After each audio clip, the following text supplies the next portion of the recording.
Thank you very much. I'm gonna speak about the regional strategy that was behind for what Venezuela is suffering right now, because you may think that Venezuela is an isolated case, but it has a regional explanation. So the first thing I want to say is there are three ways in which Europe can contribute to end socialism and promote free markets in Latin America. The first way, socialism is socialism, here in Mars, in Latin America, and in Asia. There is no way that you can help us by saying that socialism works in Europe, but in Latin America it doesn't, because we have a culture where just socialism always gets corrupted. No. Socialism always leads to corruption, and first comes socialism and then corruption, because socialism gives absolute power.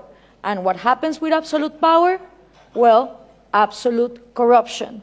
So what we need to understand is that socialism means the control of all the production by a small group in government. And that always leads to the same things: trade barriers, different rules giving privileges to some businessmen against other entrepreneurs that don't have those privileges, collectivism, crony capitalism, artificial oligopolies, insane labor regulations where the unions become way more exploitative to the employers than the people that are supposedly giving those jobs. So we need to understand that instead of having the discussion of inequality about material goods, we need to start talking about equality under the law. If we are not all equal under the law, then the disasters of Venezuela happen. So what we need from Europe is that speech of understanding that socialism doesn't work. It didn't work in the Soviet Union, it didn't work in China, it didn't work in North Korea, it didn't work in Cuba, doesn't work in Venezuela, it wouldn't work in Mars. Because the way it is structured goes against human nature. It depends on humans not having rational behaviors for their own well-being. So that's the first thing. The second one that we need from Europe is the message that Scandinavia is not socialist.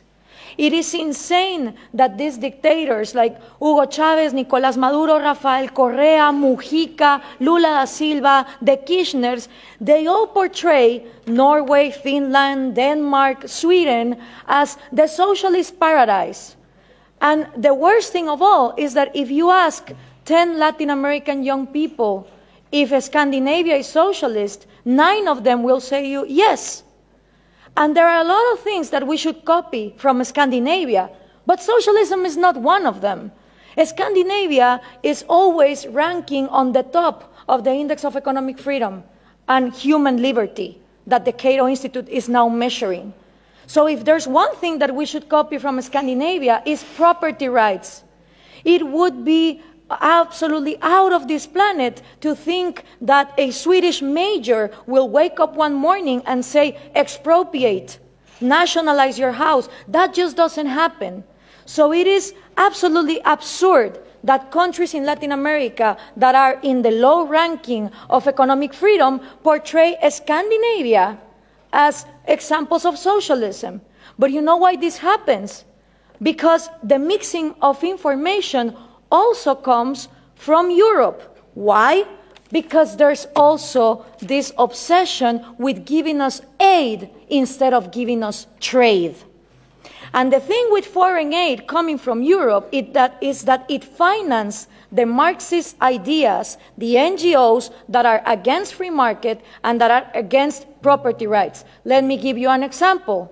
Most of people in Finland and Norway have no idea that their taxes they pay go to foreign aid for a Guatemalan NGO that is led by an indigenous Marxist leader, Bernardo Caal, who uses that money to be against hydroelectric power.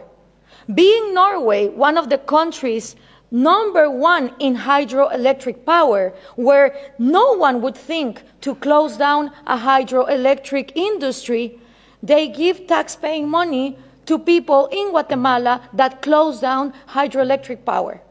So if we are obsessed with this foreign aid given to Marxist leaders that are against property rights, free market, and the Western way of life, then we're not gonna be able to prosper. And according to trade, the European Union is fixated that they should trade with Latin America in regions, in blocks. Well, that is just not possible, because the region that I come from, which is Central America, the 5 smallest countries of all our region, Guatemala, El Salvador, Nicaragua, Honduras, and Costa Rica, right now, 2 of them, Nicaragua and El Salvador, are ruled by socialism of the 21st century. So how can I negotiate as a bloc when I have 2 countries that are not willing to open to free trade?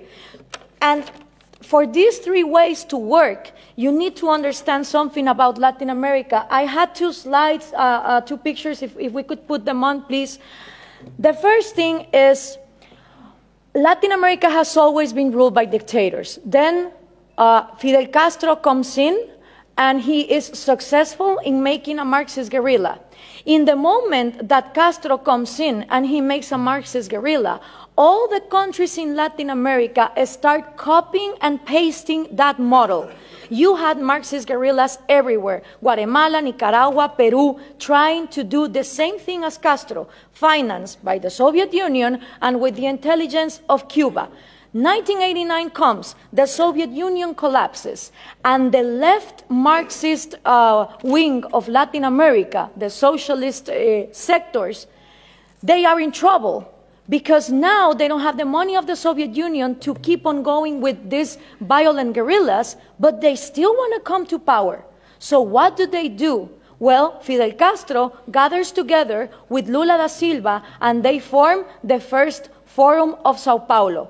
The Sao Paulo Forum is a parliament that every year gathers together to further on the socialist agenda. And they start working on 1990. In 1998, they put their first president, Hugo Chavez. And that was a relief for Cuba, because the money that the Soviet Union was lacking to give, the oil of Venezuela started giving. And now that the oil prices are coming down, they are hoping for Colombia to advance on the agenda to give FARC, the Marxist guerrilla drug dealer of Latin America, places in power. If this happens, we're going to have the first narco-socialist government, which will mean that the money of drugs, it's infinite. It doesn't depend on the market like oil, and then you have another socialism of maybe the 22nd century. So what we need to understand is this regional strategy is not only put in place in Venezuela, it has been put in place and tested in Brazil, Argentina, Chile, Uruguay, Nicaragua, El Salvador. And the places where they haven't governed, they have people who are waiting to come to power. When we understand this, we also understand that when the Berlin Wall fell, and communism was a thing of the past, in Latin America, we voted for the so-called neoliberal governments, the right-wing presidents that were going to open the market. These people gathered together in the Washington Consensus, and they promised that they would give us free market. What did they do? They privatized everything. They privatized electricity, trains, radio stations, but they didn't liberalize them. They gave them as oligopolies and monopolies to their peers, and this created crony capitalism. But for most of the population, the one to blame was free market. I don't know if we can now put the picture, please. For the people, what is needed to be blamed is free market, when free market has never existed in Latin America. So it's always blaming the government, but expecting more government to come in and solve the problem, like this picture shows here. So what happened then?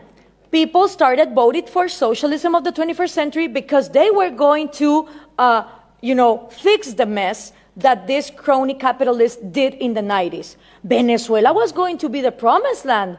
Caracas was going to be the New York City of Latin America. So what happened? All these people get in power, Chavez, Lula, Correa, Evo Morales, and instead of finishing with the privileges, the crony capitalism, the oligarchies, they become even worse. So why is this good news to us? Because people in Latin America don't know what to do. They tried with the right wing, and they think that too much of a free market failed, and then they tried for socialism of the 21st century, and it turns out that it didn't end poverty, it multiplied it.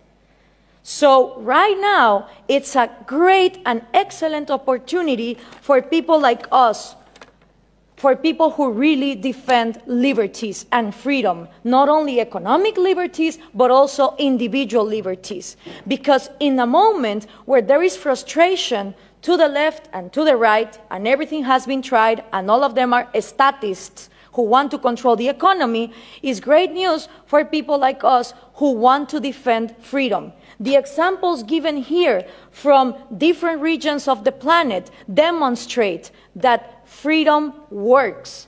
So what we need to input from Europe to Latin America is the right messages. Those messages include that Scandinavia is not socialist, that we need trade more than aid, and in order for institutions to follow up, it's not about material equality, it's about equality under the law and the rule of law. Thank you very much.